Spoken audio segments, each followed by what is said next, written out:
So, hi, welcome back. Ay, nako, thank you po.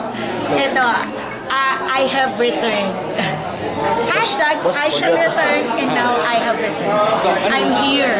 Anong pakiramdam with the kind of welcome na na-experience mo today? Masyadong overwhelming, napaka-awesome, napaka-happy, positive lang na talaga namang napakainit ang pagtanggap sa akin ng mga boss, ng mga presidente, sina Mr. Goson, sina Mr. Dumabi, sina Ms. Lilibet.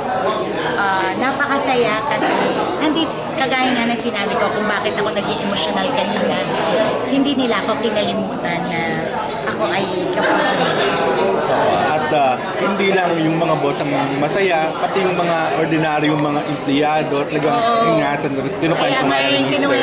Duabit. Oo, nakakatuwa yung kinuwento ni Mr. Duabit na nung sinabi niya kung sino yung pipirma, nagpalakpakan na sa elevator. So, I'm happy po na masaya kayo at ipagpapatuloy ko pong masayahin pa kayo dito sa Kapuso at sa buong Pilipinas.